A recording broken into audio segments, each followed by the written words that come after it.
Yo creo que la razón por la que se puede decir que España está en buena forma es porque ha crecido más de lo que se esperaba. Bueno, Barcelona creo que sí se está convirtiendo en una de las ciudades estrellas a nivel mundial. La mentalidad clásica de Barcelona, que es de las mejores ciudades del mundo de vivir, creo que no es cierto. Otra cosa, en España en total, pero en Barcelona sobre todo, es crisis de la vivienda. Pero una vez se compra, los incentivos cambian día que firmas la hipoteca. Quieres que tu piso suba de valor lo máximo posible. Claro. ¿Cómo deben ser las políticas migratorias desde el punto de vista de la economía? ¿Qué sería lo mejor para el país y Barcelona y otras ciudades? Esto no quiere decir que absolutamente todo el mundo gane con la inmigración. Cuidado, quién gana más, quién gana menos, creo que puede ser importante. Pero es que además los inmigrantes no son solo trabajadores, son también consumidores. Bueno, ¿cuáles son los efectos de otorgar permisos de trabajo? El primer efecto es...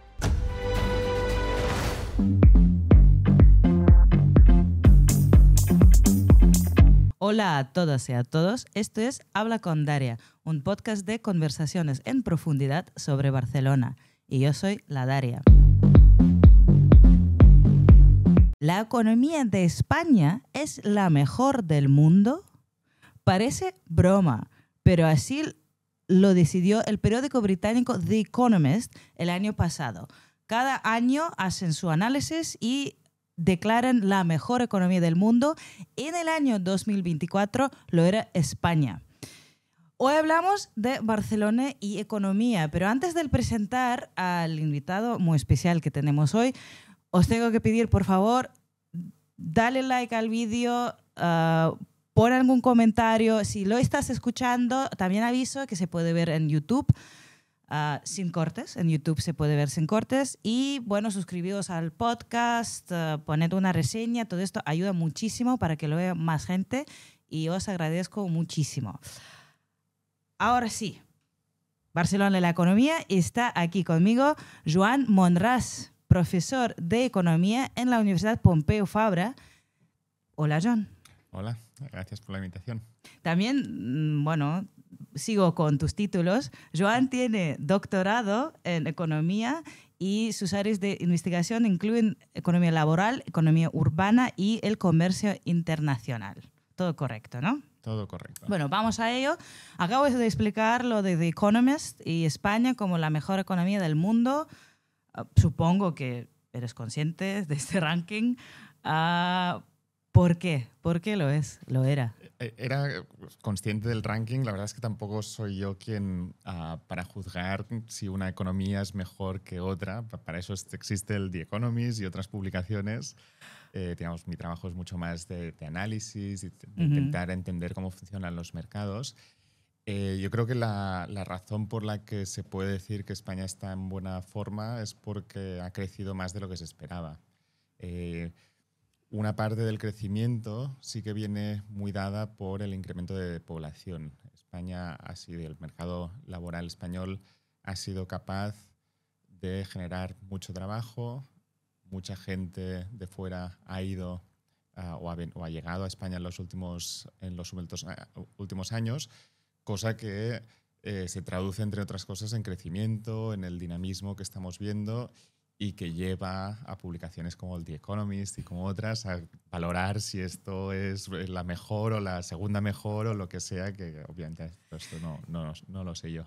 Yo soy periodista, yo sé este es conflicto siempre entre investigadores y periodistas, porque periodistas están como, vamos a declarar la mejor economía, y investigadores están como, no lo vamos a hacer, así no funciona, párate un momento. Pero no podía no preguntarte, porque esto era un shock para... Me encanta decir esto a la gente, que sabías que España es la mejor economía del mundo de 2024 y no se lo creen. Bueno, te quería preguntar. Y también, esto es tampoco pregunta de economista profesional, pero aquí, bueno, economía está analizada por The Economist de su equipo a nivel nacional, Estado. Y se analiza economía de ciudades. ¿Podríamos hablar de economía de Barcelona? Yo creo que podemos hablar de economía de Barcelona. No sé los datos exactos de cómo está creciendo Barcelona relativo a Madrid o relativo a otras ciudades y tampoco relativo a otras grandes ciudades del mundo. Lo que sí que se puede hablar de manera muy clara es que si tomamos un poco una perspectiva más amplia, ¿no? La actividad económica se ha ido moviendo de manera progresiva en los últimos 50 años o quizá más hacia las grandes ciudades. Y sí que creo que podemos hablar de un sistema de economía global donde las ciudades estrellas, las Star Cities, tienen un papel fundamental tanto en el comercio internacional como en la acogida de inmigrantes, como en el dar oportunidades a la gente joven, como la atracción de talento, un seguido de fenómenos que estamos viendo y que están haciendo que la actividad económica se vaya concentrando o se haya concentrado más hacia las ciudades. Y bueno, Barcelona creo que sí se está convirtiendo en una de las ciudades estrellas a nivel mundial. Atrae mucha gente. Yo creo que Barcelona obviamente es una de estas ciudades. Tampoco, aquí quizá me pongo el sombrero un poco más internacional, o sea, aunque crecí en Barcelona, he estado en varias ciudades. Creo que sin duda Barcelona es una de las ciudades internacionales que está creciendo, que está siendo atractiva, pero también hay que ser conscientes del tamaño relativo. O sea, ciudades como Tokio, Nueva York, Los Ángeles, quizás son 3-4 veces el tamaño de Barcelona. Entonces, desde un punto de vista de escala global, Barcelona es una ciudad, digamos, de la clase media alta, pero no estamos hablando de las top ciudades a nivel mundial. Vale. Bien, ahora vamos a una área menos sensacional. Investigas economía laboral. Y más específicamente el impacto de la migración en la economía. Aquí tengo el recién artículo publicado tuyo. Esto es traducción mía. Está originalmente en inglés. Al castellano yo lo traduje como comprender los efectos de otorgar permisos de trabajo a inmigrantes indocumentados. Fue publicado en The Journal of Labor Economics. Y cito aquí el resumen. La regularización de 600.000 inmigrantes extracomunitarios por parte del gobierno español, inesperadamente electo tras los atentados terroristas de 2004. Esto es el objeto de estudio. ¿Y qué tal? Bueno, ¿cuáles son los efectos de otorgar permisos de trabajo? Pongo un poco de contexto quizá primero. Lo que pasó, y por eso lo analizamos, es que de manera inesperada hubo un cambio de gobierno 3 días después de los atentados de Atocha del 2004. Lo que decían todas las encuestas es que el Partido Popular iba a ganar y parecía muy improbable que una victoria del Partido Popular trajera una legalización o una amnistía del número de los inmigrantes que estaban en España trabajando de manera indocumentada. Con el cambio de gobierno y sin haberlo anunciado anteriormente el Partido Socialista, esta fue una de las primeras reformas que se llevó a cabo. Entonces esto genera lo que llamamos en los economistas variación interesante, en el sentido que pasa algo inesperado que nos permite entender o usarlo como un experimento natural o como una tabla de análisis para ver cuáles son los efectos de esto que no se anticipaba, por lo tanto nadie había tomado muchas decisiones antes de que pasase, y lo que pase después va a ser una consecuencia de la política implementada. En este caso fue la legalización o el dar permisos de trabajo a casi 600.000 personas que ya vivían en España, que ya estaban trabajando en España, pero que no lo hacían de manera regular. Es decir, que no cotizaban en la seguridad social, que no pagaban impuestos, estaban empadronados, por lo tanto tenían acceso a ciertos servicios como la educación, como la sanidad. Entonces el estudio es realmente en este contexto. Vale. Y entonces, bueno, resumo si entiendo correctamente. Lo que era interesante es porque en 2004 ocurrió un cambio del gobierno poco esperado y de golpe, sin prepararlo durante muchos años, han procedido con la regularización de 600.000 personas. ¿sí? Correcto. Que no tenían el permiso oficial de trabajo y ahora lo tenían. ¿Y qué enseñó el estudio? ¿Qué impacto? Básicamente en el estudio lo resumo un poco, pero hay como tres grandes bloques. El primero es ver si esta regularización llevó a un efecto llamada o no. Es decir, podría haber sido el caso que se implementa esta regularización y esto cambia el número total de inmigrantes en España. Quizá porque algunos inmigrantes ven la posibilidad de regularizaciones futuras, por lo que sea, puede hacer este efecto llamada. Esta es la primera parte y ahí encontramos que la verdad es que no detectamos en los datos ningún tipo de efecto llamada.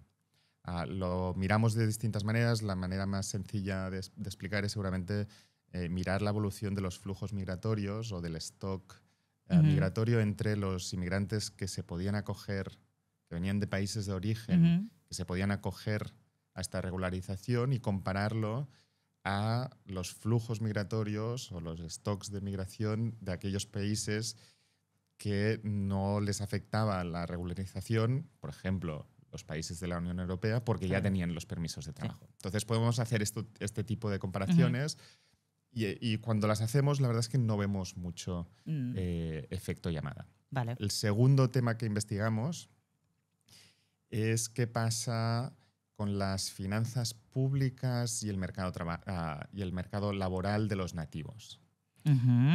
Con las finanzas públicas lo que vemos es un aumento de las cotizaciones de la Seguridad Social. De hecho, es parte explícita de la reforma. Cuando se contrata a alguien con un contrato de trabajo, se tiene que pagar la Seguridad Social. Entonces, podemos mirar en los datos si esto realmente ocurrió. Y lo que vemos es que sí, que hubo un aumento de unos, creo que no recuerdo la cifra exacta que damos en la última versión, son unos 4.000, 5.000 euros por inmigrante regularizado. ¿Al año? Al año. Que si lo piensas, la cuota de la Seguridad Social sobre el 30%, los salarios en esa época son entre 15.000, 20.000 euros, es un poco lo que pertoca, digamos. Esto por el lado de las finanzas públicas. Por el lado del mercado laboral, ahí es un poco más, hay muchos efectos variados. Los voy a resumir un poco. En el mercado laboral formal básicamente no encontramos mucho. Es decir, aquellos nativos que ya estaban con contratos formales, que quizás están haciendo trabajos distintos. ¿Qué quiere decir contrato formal? Quiere decir que no cobras nada en negro, Vale. O sea, que todo lo que trabajas está regulado por los contratos laborales existentes en España. Estos nativos, muchos de ellos quizá no hacían tipos de trabajos muy relacionados con los inmigrantes. Puede haber complementariedades o sustitutabilidades. Podemos entrar en esto más adelante, pero en promedio no vemos mucho. Sí que vemos una caída del empleo informal de los nativos, con niveles de educación baja. Parte de la reforma fue también intentar hacer que las empresas contratasen menos trabajadores informales, tanto fueran inmigrantes como nativos. Y esto lo detectamos en los datos. O sea, hay también una caída del empleo informal por parte de los nativos. Vale. Perdona, aquí yo voy a hacer lo que hemos establecido de periodistas hacen y traducirlo en términos nada académicos. Entonces, hablamos de este lema anti-inmigratorio, básicamente que siempre suena en España, en Estados Unidos, en Gran Bretaña, nos quitan el trabajo, ¿no? Los migrantes nos quitan el trabajo. Entonces, esto habéis mirado y resulta que a las personas profesionales educados con trabajos formales oficiales, no, pero sí hay efectos de que los nativos, como has dicho, los españoles, con estudios bajos y trabajos así como medio regulados, sí que están perdiendo los trabajos. Sí, te responderé, o sea, digamos, los datos están alineados con esto que comentas. Lo voy a comentar quizá un poco más general. Vale. siempre, tanto en economía, o sea, en la teoría más normal o más estándar que usamos en economía, y muchas veces los datos están en general alineados con esta teoría. Luego hay muchos matices que obviamente muchos artículos se escriben para explicar estos matices, pero Claro. voy a hacer un poco la visión general. Cuando hay inmigración siempre hay dos efectos. El primer efecto es el que muchas veces sale en la prensa, que es el efecto competición.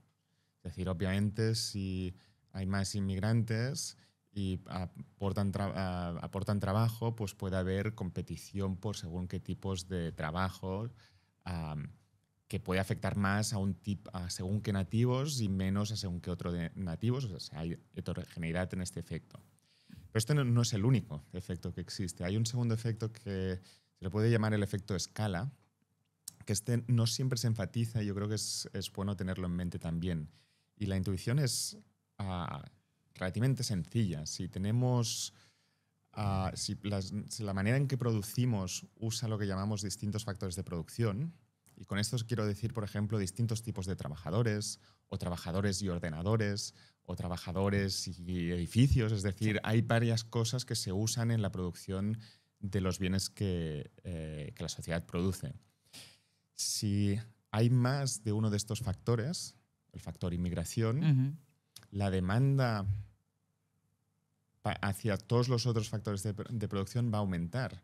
Si de repente lo voy a cambiar, en vez de inmigración lo voy a poner con ordenadores. Si de repente nos caen muchos ordenadores del cielo, las empresas van a tener todos estos ordenadores y van a tener incentivos para contratar trabajadores para usar estos ordenadores. Vale. Lo mismo pasa al revés con la inmigración. Si de repente llegan muchos inmigrantes, todos los otros factores de producción pasan a ser más valiosos y por lo tanto hay este efecto escala que aumenta la producción y aumenta la demanda de otros factores. Entonces, en resumen, hay siempre estos dos efectos.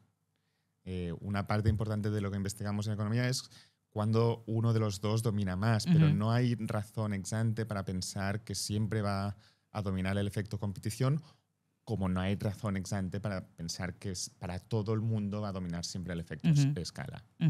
Y también aquí, quiero volver un poco a lo que hablamos al inicio, la mejor economía del mundo y Barcelona, y dijiste que una gran parte de por qué está tan bien es población, porque porque en Barcelona también hay crecimiento y es muy activa la población. Pero esta población, ¿por qué crece? Porque en España ahora mismo la cantidad de nacimientos es muy baja. Entonces, ¿cuál es la razón de este crecimiento de población? Me estás preguntando un poco el santo grial. O sea, los economistas sabemos mejor lo que pasa con más tiempo, porque hemos tenido más tiempo de analizarlo, que lo que pasa justo ahora. Yo creo que podemos pensar en según qué factores que pueden contribuir a que España esté siendo realmente atractivos. Realmente se separan dentro de lo que llamamos push factors y pull factors. Push factors son todos estos factores que ocurren fuera de España, especialmente en países donde migrar hacia España pueda ser especialmente atractivo, ya sea por idioma, por proximidad, por vínculos históricos. Si estos países no están haciéndolo especialmente bien, el caso, por ejemplo, de Venezuela, pues esto puede incentivar a que haya una emigración de venezolanos, como se ha visto en los últimos 10 años. Algunos se han ido a Colombia, otros se han ido a Perú, otros se han ido a otras partes, pero una parte habrán venido en España por los vínculos históricos, por el idioma, etc. Todos estos son push factors. Podríamos ir país a país, pero que hayan llegado varios... estamos en lo que se empieza a denominar la segunda ola migratoria en España, después de la de principios de los años 2000. Si miramos país a país, veremos que quizá varios de los países que tienden a mandar migrantes hacia España, pues quizá no están haciendo tan bien o tan bien relativo a España. La segunda gran fuerza es los pull factors, y ahí es más directamente lo que está haciendo España. Ahí es donde me cuesta más saber exactamente. Yo creo que ha habido un aumento de la demanda de servicios venida en parte por el turismo. Estamos viviendo un boom de turismo importante, al menos los últimos años. Esto puede haber generado una parte importante de la demanda de trabajo y por lo tanto haber animado a muchos a migrar. Puede haber otros factores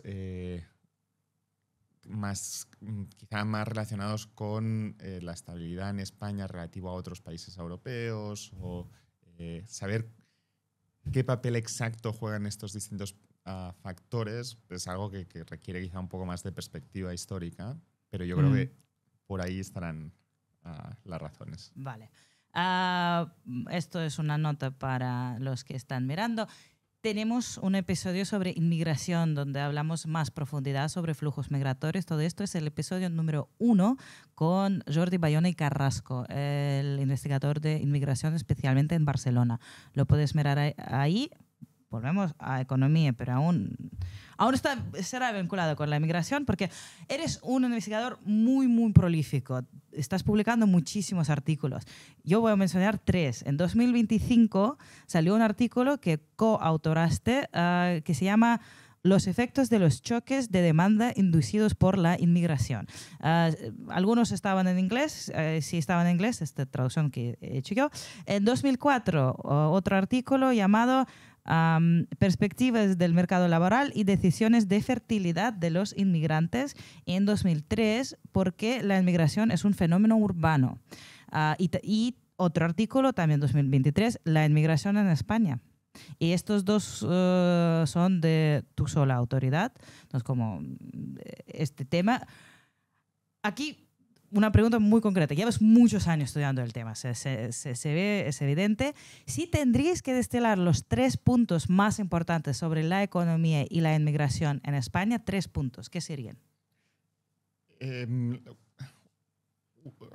Obviamente siempre escoger on the spot 3 puntos es difícil, pero voy a intentarlo. El primero, yo creo que una idea que he enfatizado en varios de los artículos, algunos de los que has mencionado y otros que he escrito anteriormente, es que la inmigración es fundamentalmente un fenómeno urbano. Muchas veces puede salir en la prensa inmigrantes en el campo o en otras situaciones, y efectivamente hay inmigrantes que están en el campo y obviamente es también algo interesante a estudiar, pero esto no es lo predominante. Lo predominante es que los inmigrantes se concentren en las grandes ciudades, en España y en el mundo entero. De hecho, es algo que hemos mirado en el censo poblacional de más de 70 países de todo el mundo. Lo hemos mirado en el censo poblacional de todos los años que están cubiertos en Estados Unidos, es decir, desde principios de 1900. Siempre vemos que los inmigrantes tienden a concentrarse de manera desproporcionada en las grandes ciudades. Esta es la primera idea, que yo creo que es... podemos entrar luego en detalles de por qué esto se produce, pero esta es como una primera idea fundamental. La segunda la hemos comentado ya un poco, que es que los efectos en el mercado laboral son mucho más heterogéneos de lo que quizá pensamos con un discurso más simplista. Y ahí hemos hablado ya de, teniendo en cuenta que los inmigrantes son trabajadores que aportan ciertas skills, ciertas habilidades en el mercado laboral. Solo desde este punto de vista ya hay este efecto competencia, pero este es efecto escala. Pero es que además los inmigrantes no son solo trabajadores, son también consumidores y por lo tanto van a consumir más según qué tipo de bienes que según qué otro tipo de bienes. Si consumen más según qué tipo de bienes, los productores de estos tipos de bienes van a expandir su producción y por lo tanto van a pedir más trabajadores y esto va a expandir el mercado laboral de los trabajadores que están produciendo este tipo de bienes. Por lo tanto, el mercado laboral es más complejo y más heterogéneo de lo que hemos dicho. Otro aspecto que quizá también habría que mencionar es que el efecto no es el mismo a corto plazo que a largo plazo. Los mercados laborales, las empresas se adaptan en función del tipo de trabajadores que hay en las economías y por lo tanto esto también hay que tenerse en cuenta. La tercera idea, aquí quizá me va a costar un poco más. Yo creo que una parte que quizá no es menos central en mi investigación, pero que creo que es muy, muy importante, es la asimilación de los inmigrantes. Y ahí la verdad es que hay distintos aspectos. Por un lado hay el aspecto de qué es lo que aprenden o qué es lo que no saben o qué es lo que las políticas impiden hacer a los inmigrantes en su llegada. Por ejemplo, hay muchos temas como que son incluso regulatorios, es decir, médicos que llegan a España con su título de medicina de otro país, pero que no pueden ejercer de médicos y por lo tanto hay un proceso largo de adaptación. También es un aspecto más cultural.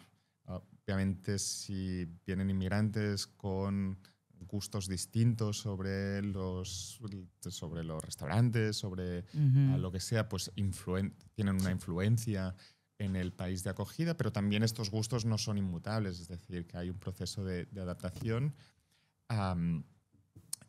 Y ya digo, estos son temas que quizás son menos centrales en lo que he estudiado directamente, pero creo que son fundamentales a la hora de pensar sobre inmigración. Muy interesante, gracias. Y todo yo estoy pensando, porque estoy pensando en todo esto y tiene mucho sentido. Aquí yo quería aclarar por qué yo estaba hablando de población, porque, bueno, población en España ahora no crece con tasa de nacimiento de los españoles porque está baja. Los inmigrantes ahora son necesarios para crecer o como mínimo mantener la misma población, porque si no está bajando la población.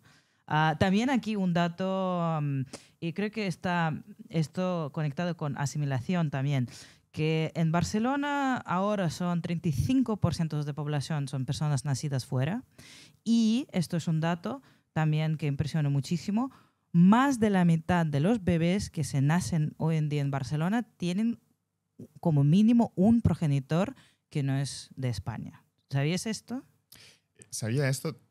Creo que es por un lado impresionante, pero no del todo. Si tomamos Toronto, por ejemplo, la proporción de inmigrantes es más alta. Sí, pero ¿sabes? Lo he mirado esto, perdona por interrumpir, pero justamente estaba mirando esto y Barcelona es la única ciudad con proporción tan alta, 35, que no es de idioma inglés en el mundo. Entonces, hay muchas más ciudades que son 35 y más, y Londres tiene 56, y no sé qué, y Toronto, pero son todos angloparlantes. Es Canadá, Australia, Estados Unidos, Gran Bretaña.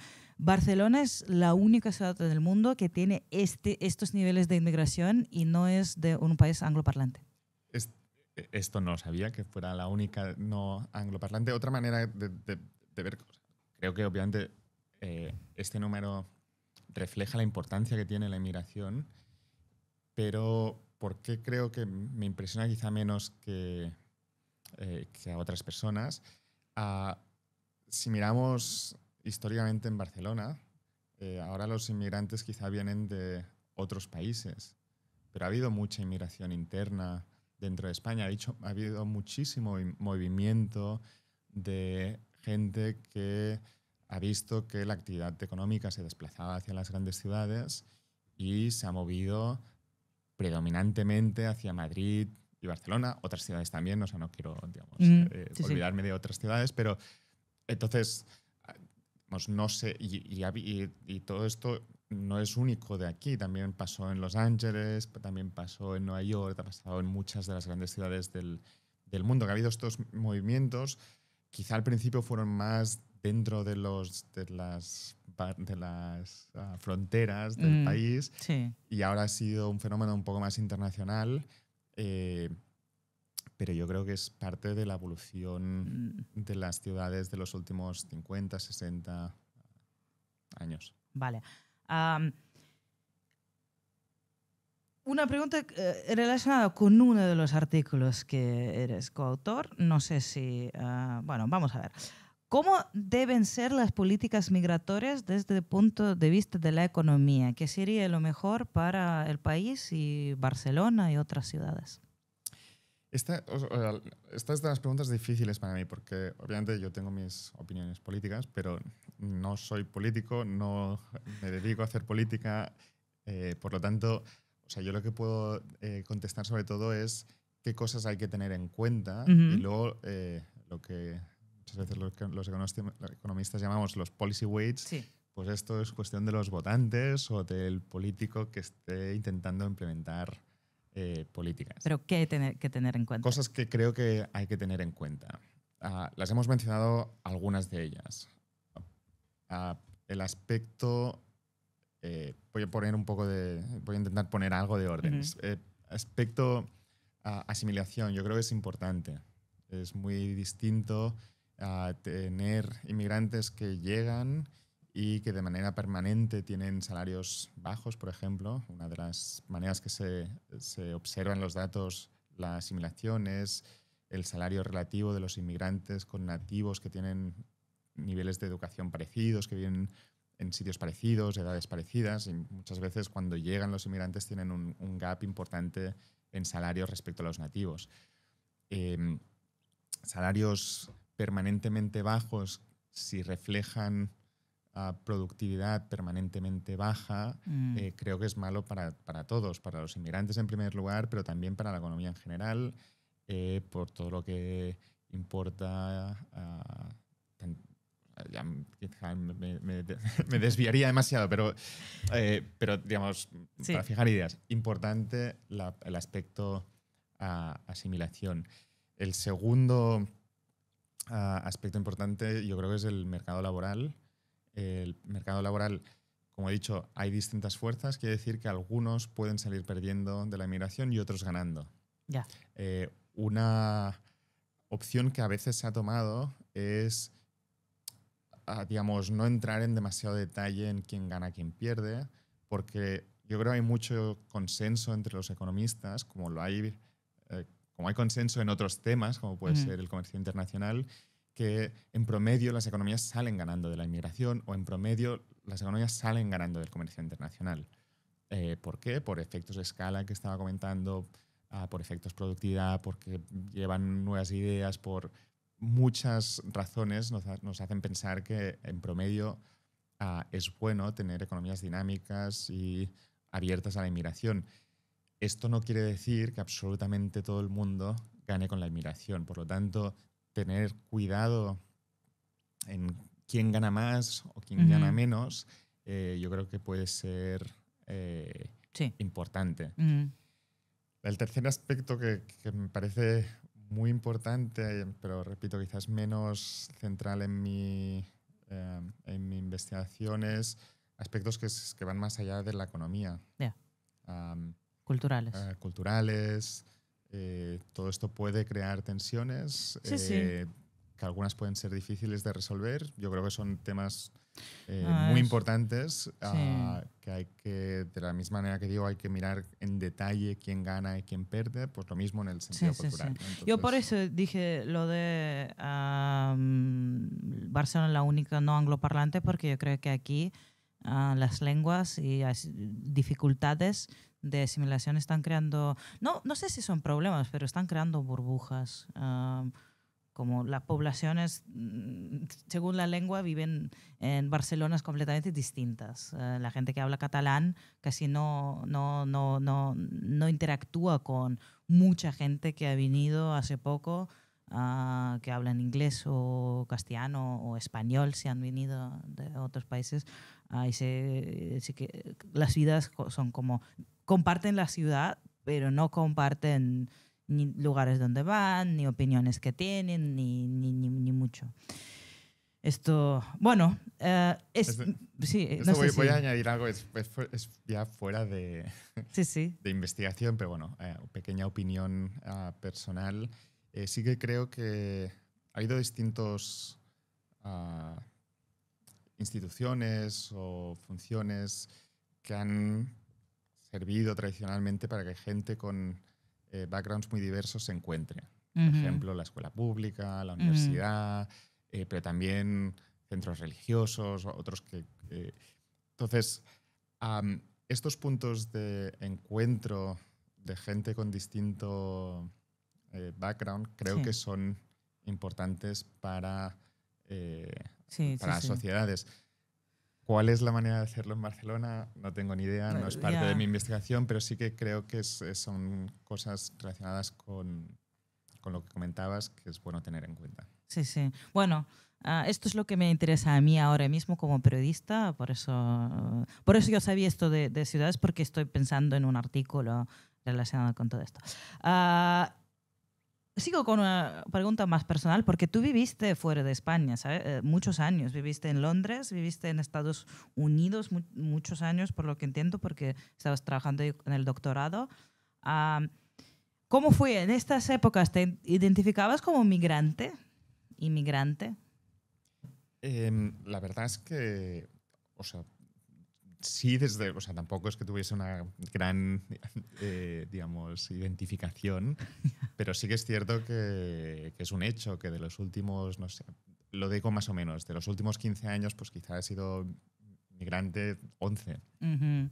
Es más o muchos, menos. son muchos. Sí, sí, 11 años es mucho. Porque he estado tiempo en Londres, como decías, en Nueva York, en París, en San Francisco. O Ujú. sea, me he Sí, sí. movido quizá más de lo que esperaba. También es cierto que, digamos, he sido de muchas maneras un privilegiado. O sea, he ido siempre, muchas veces ha sido para ir a estudiar, otras para ir a trabajar, pero siempre he tenido, digamos, facilidades para entrar en las universidades que me han Ujú. permitido desarrollarme. Para hacer los trabajos nunca ha sido un problema grande el no haber nacido en el país donde estaba trabajando. Los conflictos han venido más, o digamos, la consciencia de ser inmigrante han venido quizá más por adaptaciones de la familia, aunque Mm. también creo que han sido relativamente fáciles. Ujú. Y ¿cuál es 11 años son mucho y también son 3 países diferentes, 4 o 5 ciudades diferentes. Eran 4, ¿no? Sí, bueno, 4. no he mencionado explícitamente Princeton. Princeton está a las afueras de Nueva York. Sí. Obviamente es como dentro del mismo sistema, pero no es la No es, no misma es, ciudad. no es la misma ciudad, no, no. Muchos años, muchas experiencias. ¿Cuál es la lección más importante que, bueno, has sacado de esta experiencia de vivir en un país que no es tuyo? La verdad es que, o sea, em, nunca me he acabado de plantearlo de esta manera. O sea, simplemente cuando he pensado qué hacer en el siguiente paso, siempre he mirado las opciones. He intentado, por un lado, no cerrar puertas antes de que estuviesen abiertas. Yo creo que mucha Ujú. gente cierra puertas antes de incluso que estén abiertas. Mm, Entonces, he intentado evitar esto con más o menos acierto. Y luego, cuando ha habido puertas realmente abiertas, a veces, y también de manera consensuada con mi familia, obviamente, hemos dicho, vamos a por ello, nos compensa, vamos a... Y muchas veces la respuesta ha sido sí, y ha sido sí porque yo creo que hay muchos... Aquí voy a ser un ujú. poco crítico con al menos la mentalidad clásica de Barcelona, que tenemos me encanta Barcelona, creo que es una ciudad fantástica, pero tenemos como una percepción, yo creo, falsa de que es de las mejores ciudades del mundo de vivir. Mm, Creo que no es cierto, creo que hay un montón de ciudades fantásticas donde vivir. Hay un montón de oportunidades en muchísimas ciudades y por lo tanto estar abierto a esto y experimentarlo, pues solo es positivo, básicamente. mm, mm. O casi solo es positivo. Bueno, sí. Yo, no he yo he vivido en Moscú, Madrid y Barcelona, pero muy voy a Inglaterra porque mi pareja es inglés. Es interesante, es distinto. Te quiero preguntar a ti como, ¿cuál es la cosa más difícil? Dos cosas, una más difícil y otra más guay de vivir en una cultura distinta de la que conoces. Una cosa que para mí creo que es bueno y aquí es quizá un poco más personal. Sí que creo que si has crecido en un sitio que es grande pero no tan grande, al final hay mucha tendencia a situar a la gente, de dónde viene, de qué colegio ha ido, de todo este tipo de preguntas que en el fondo lo único que están haciendo es intentar sacar historia personal propia de dónde vienes para, digamos, poner encima todos quizás los sesgos, las ideas preconcebidas que uno tiene, etc. Y esto es algo que cuando te vas de la ciudad donde creciste desaparece por completo, y cosa que creo que es fantástica en muchos niveles. Obviamente luego hay cosas menos buenas. Por un lado, obviamente la distancia de familia y amigos, que muchas veces lo que te gustaría es que se mudaran todos contigo y poder compartir momentos que no los puedes compartir. Claro. Obviamente esto. Y por otro lado, también yo creo que hay que ser conscientes que en las ciudades donde creces o en los sitios donde creces, el tener esta red de familia y amigos te hacen tener la opción o la capacidad de vivir, digamos, mejor. Pero mejor incluso desde un punto de vista físico, amigos que te puedan invitar a su casa, facilidades si hay algún problema, que los padres puedan ayudarte con los hijos, o sea, un montón de cosas que creo que al final son importantes para el día a día, claro. que obviamente se echan de menos. Sí, lo redes de apoyo. Esto lo que has dicho es muy cierto. Sí, yo también lo recuerdo cuando me fui de Moscú a Madrid. Yo tenía esto como filtro social, como ves a la persona, piensas, este es no sé qué, ha estudiado esto, opiniones políticas honestas, solo por ver cómo está vestido, y vas a otro lugar y no funciona. Y tienes que hablar con la gente para aprender. Tienes que descubrir qué piensan, cosa que es fantástico. Sí. Esto es muy interesante. Volvemos de lo personal a la economía. Aquí, esto es una expresión que he aprendido hace poco y la voy a utilizar.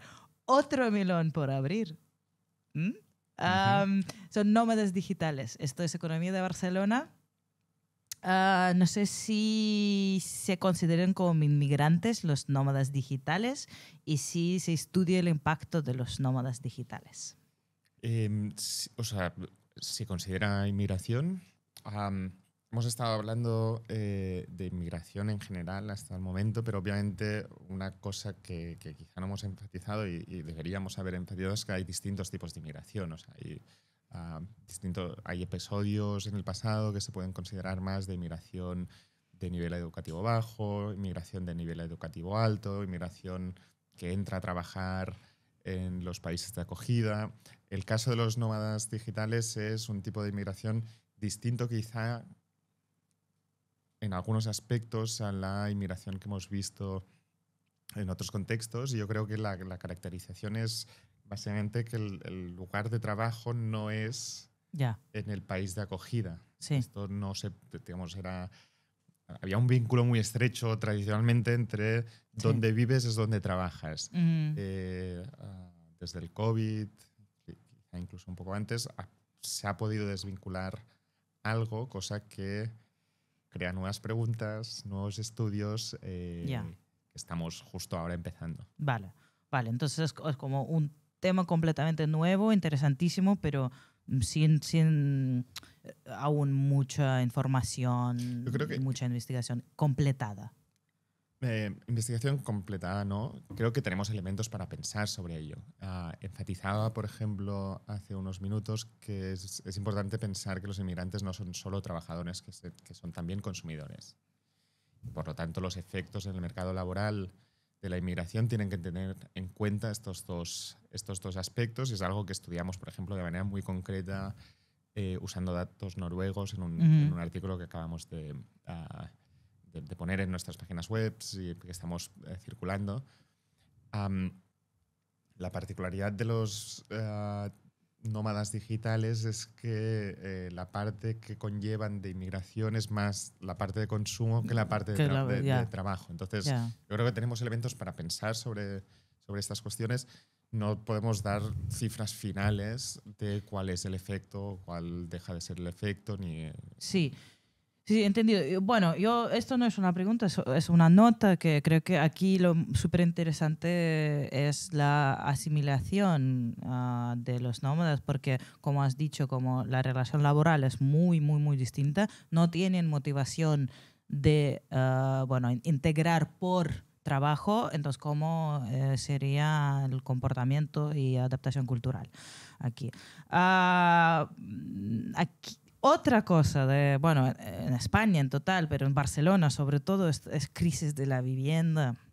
En la última década, los alquileres en Barcelona han subido un 70%, que es 4 veces más que los salarios. Y aquí se suele culpar mucho al turismo y ahora a nómadas digitales, que la culpa viene de ahí. No sé, si has trabajado en esto y qué peso tiene realmente cada factor, por qué existe esta crisis. Son temas que estoy empezando a trabajar, es decir, no tengo, digamos, respuestas finales ni mucho menos, pero sí elementos a pensar. Yo creo que intentar poner un poco los distintos agentes que hay que puede haber en la economía. Por un lado, en el mercado del alquiler puede haber tensiones entre los que llegan o que intentan entrar en el mercado del alquiler y aquellos que estaban y que quizá tienen alquileres ya desde hace un tiempo, etc. Claro. Los que llegan, obviamente quizá llegar a ciudades como Barcelona es una oportunidad. Y por lo tanto, ahí hay una fuerte tensión con todos los salarios altos.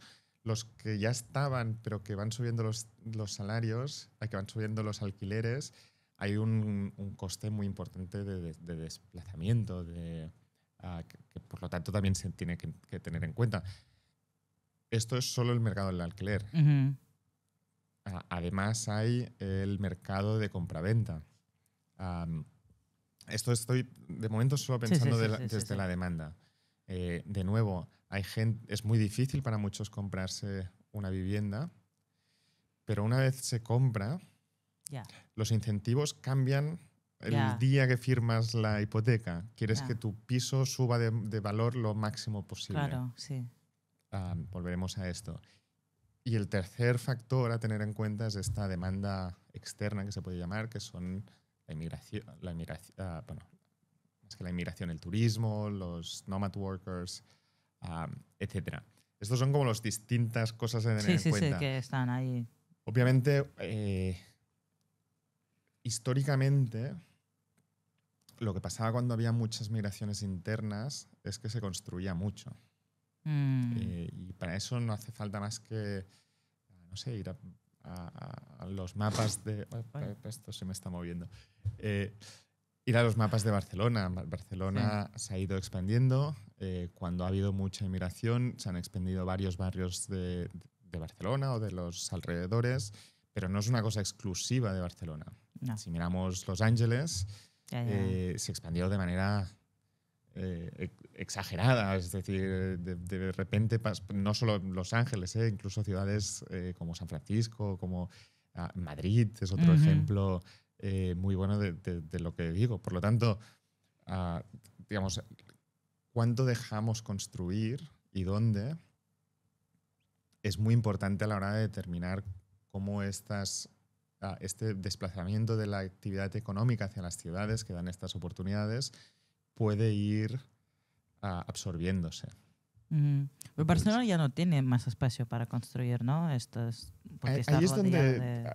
es donde quizá no estoy tan de acuerdo. Yo creo que tenemos que entender el construir con una mentalidad quizá un poco más abierta Mm. y se me ocurren al menos dos maneras relativamente sencillas de construir. Una es hacia arriba. Esto, digamos, Ya. el Sí, cielo sí, es sí. nuestro límite.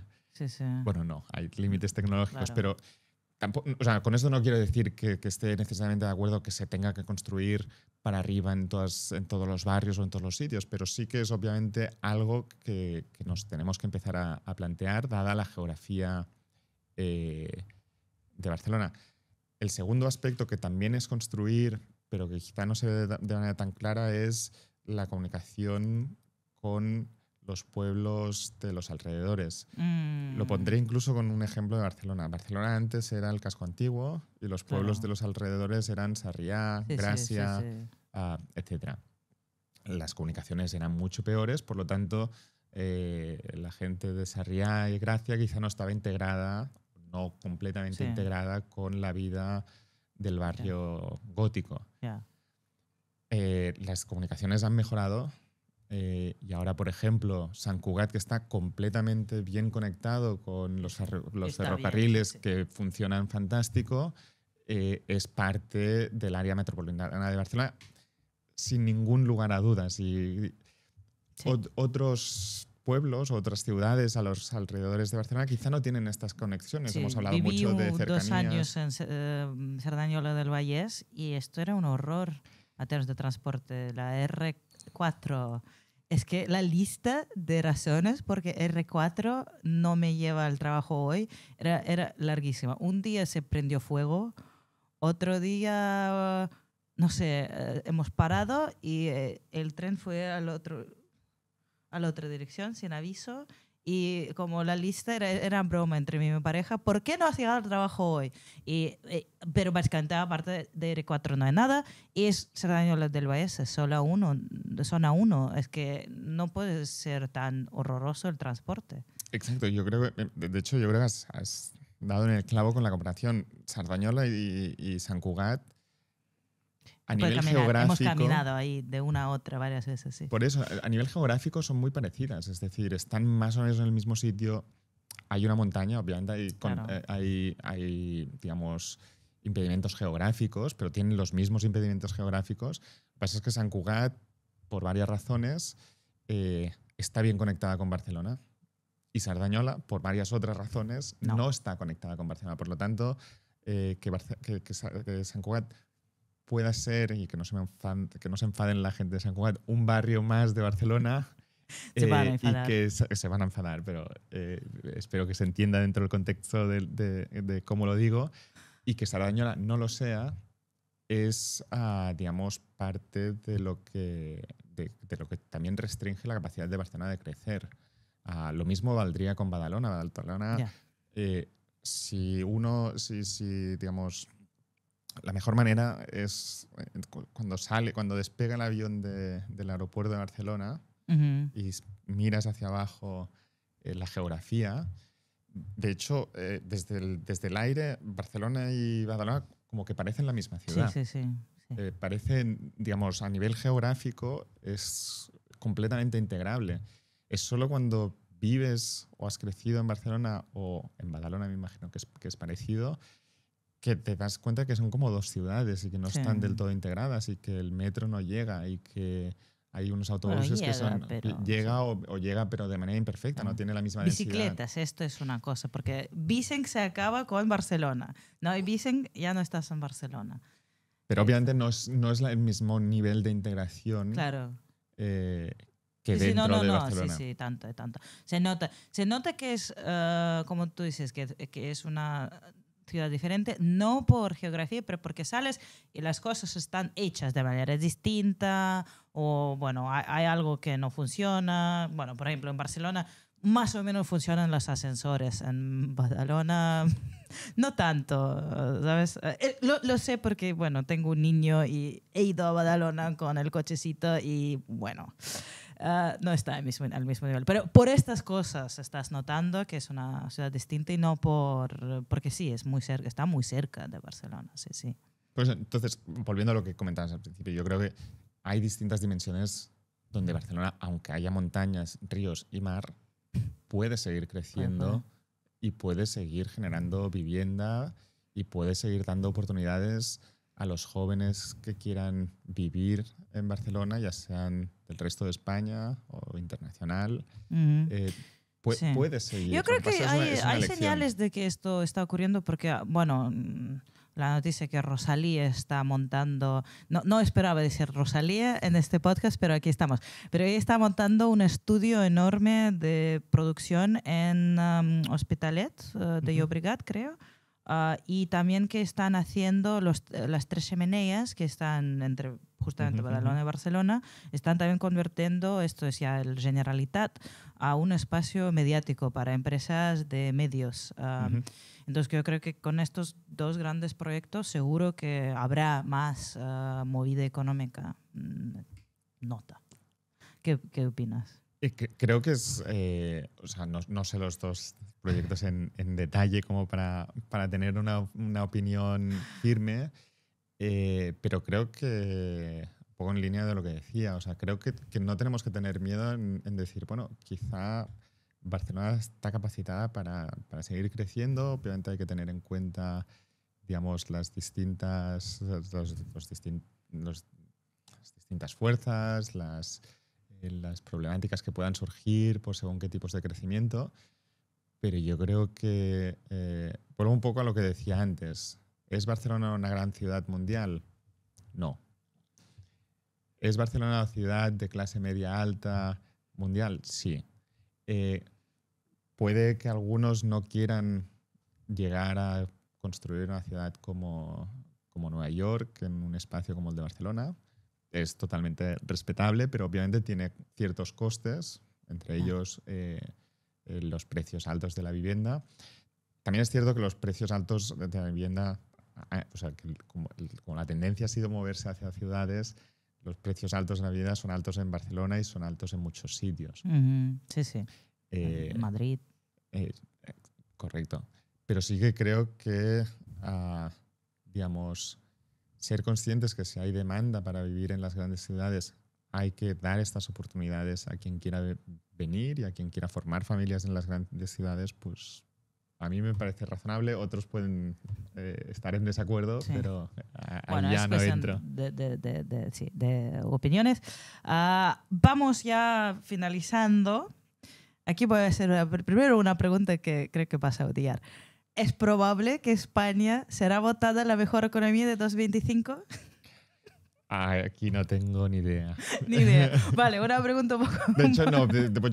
Me imagino que no, porque, digamos, para vender hay que decir distintas cosas año tras año, entonces... Claro, yo también lo pienso, que no lo van a hacer... Pero esto no quiere decir que la tendencia de España haya cambiado. O sea, yo creo que España está yendo bien en varios sentidos. Obviamente, el ir bien también crea retos y yo creo que hay que tener esta mentalidad de seguir afrontando, porque algunas cosas vayan bien o muchas cosas vayan bien, no ocultar las tensiones que puedan generarse, intentar resolverlas. Entonces yo creo que esta tendencia va a seguir. Muy bien. Me encanta lo que acabas de decir, que ir bien también crea retos, porque creo que es muy, muy, muy, bueno, bien dicho, porque muy a menudo todos pensamos en economía, en vida, que si la cosa irá bien ya no tendremos problemas. Pero realmente sí, realmente ir bien también crea retos. Muy buena frase. Yo creo que el mejor ejemplo es el caso de la vivienda. Obviamente el ir bien quiere decir que la gente tiene más ingresos, entre otras cosas, o que hay más gente con ingresos, y esto se traduce en un aumento de la demanda de vivienda y por lo tanto una subida de los precios. Y no todo el mundo pierde igual o gana de la subida de precios. Hay gente que pierde mucho, hay gente que pierde menos, hay gente que gana. Entonces, por ejemplo, es un buen ejemplo de, digamos, tendencias positivas que crean conflicto y que hay que tenerlas en cuenta y resolverlas en la medida de lo posible. No, es súper interesante. Todavía lo he hecho, te digo, lo hago cada podcast. Sí, este es muy buen punto. Última pregunta. Si piensas en 2030, ¿qué tendencias definirán la economía de Barcelona y su papel dentro de España y Europa? Tendencias para 2030? Yo creo que a ver, es otra pregunta que me es complicado responder. Yo creo que es parte de lo que decidamos entre todos. Obviamente es muy distinta apostar solo por el turismo o apostar por una economía más diversificada. Tener en cuenta que tener una economía más diversificada puede ser mejor a la hora de evitar crisis futuras.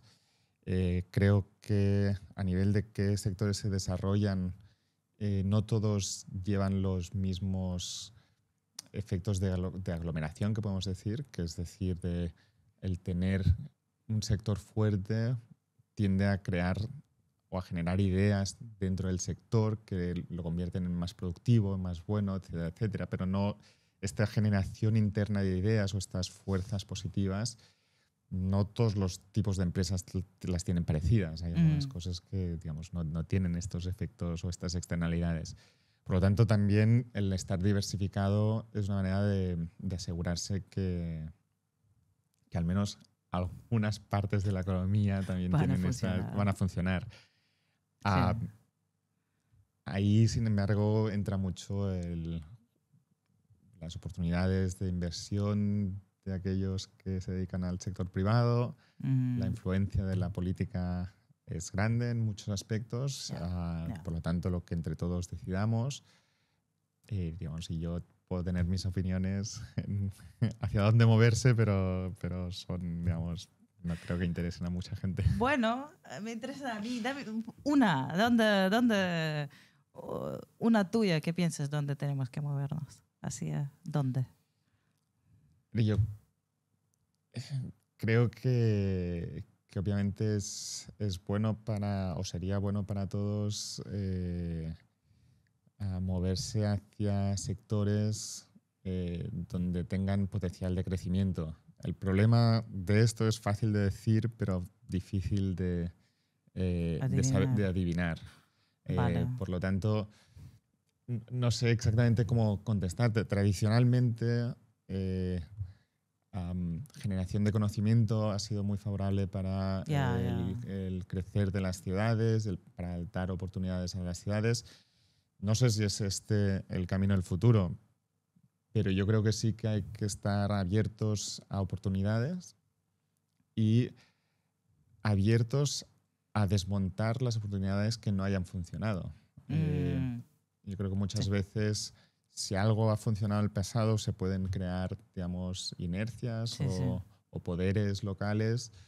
Yo creo que ahí es donde, no sé cómo se hace, pero yo creo que es ahí donde podemos ser más flexibles de lo que quizá tradicionalmente hayamos podido ser. Flexibilidad. Y yo creo que flexibilidad en general es bueno para la economía.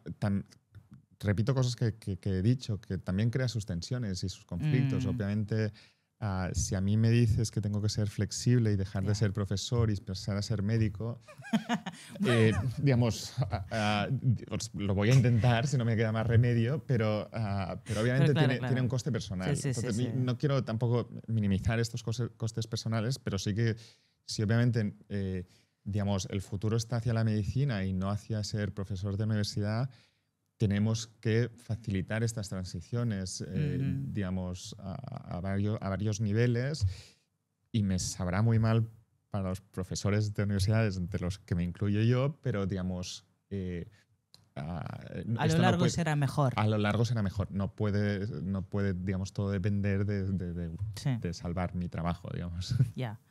Bueno, muchas gracias. Antes de cerrar el episodio, os pido, por favor, si estáis en este punto, dadle like al episodio, poned el suscribir si habéis visto estos 50 minutos. Me ha ayudado muchísimo todo esto. Y muchas gracias. Aquí sí que voy a cerrar el episodio sobre Barcelona y la economía, donde me acompañó el economista, profesor e investigador Joan Monràs. Muchas gracias, Joan. Muchas gracias. Y gracias a todos vosotros. Yo soy la Daria. Esto ha sido el podcast Habla con Daria. Hasta la próxima.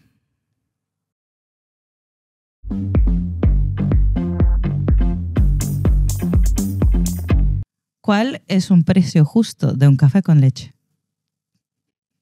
Un precio justo. A ver, o sea, ahí aquí me tengo que poner el sombrero de economista. Es aquel que hace que la oferta y la demanda se igualen porque no veo ninguna externalidad ni ningún fallo de mercado alrededor de los cafés. Si me quito el sombrero de economista, pagar €1.50 un café me parece estupendo. Si es un buen café. Si no, vale, €1.50. Muy bien. Bueno, yo te tengo que decir que después de 11 años fuera de Cataluña sigue siendo un catalán.